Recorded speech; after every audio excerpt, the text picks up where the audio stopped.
When I came to Washington, yes, I'm a former Marine, always will be, obviously. I came here about 50 years ago. I felt that the government had two essential functions. It was my firm conviction that those two were to, one, defend our country, two, deliver the mail. Well, 50 years later, I think I'm a little bit wiser, and I think that the government has one mandatory function. They sure as hell ain't delivering the mail. You know, if they run the post office, our military like they do the post office, they may cut back national defense to 5 days a week. Look, I represent seniors all over the country, and I got to tell you, most of them are served in the military or they're from military families. They've seen more war, more military tension than any other age group, and they know that we cannot have less national security, if you will. My seniors, let me go to my military record a minute. You mentioned the Korean War. They called it a conflict back in those days, I believe. I served in the Marine Corps 6 years on active duty. I'm from a military family. My kid brother left some of the family blood in Vietnam. He fought there for a couple of years. I have an uncle who was the bombardier on the Enola Gay, Colonel Farabee.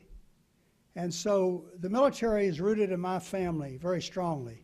You know, we can talk about entitlements, but it's not entitlements I'm here to talk about today. It's a strong national defense.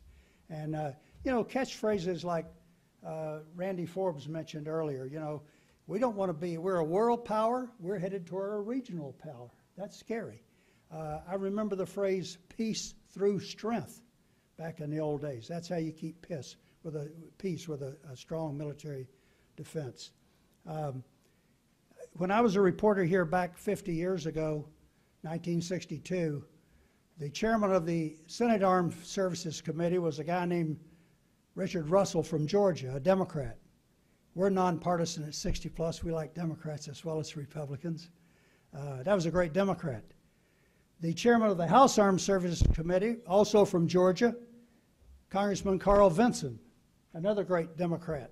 They kept a strong military defense. It is a scary thought now that's what is happening to our military.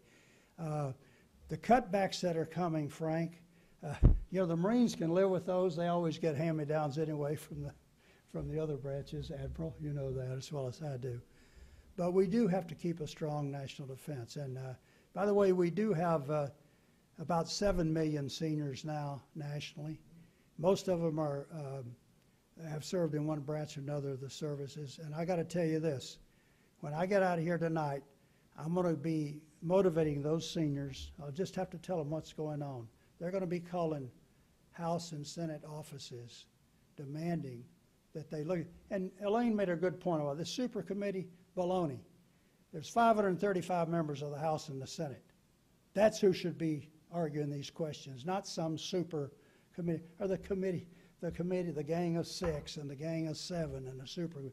Nonsense. You got 100 senators and 435 members of the House. They're the ones that should decide these issues, not some little group off to the side. And my seniors, Frank, and thank you very much for your leadership. Tommy Sears has done a great job. Admiral Carey and I go way back. He said, we're getting old. No, Admiral, we're never old. We're just older.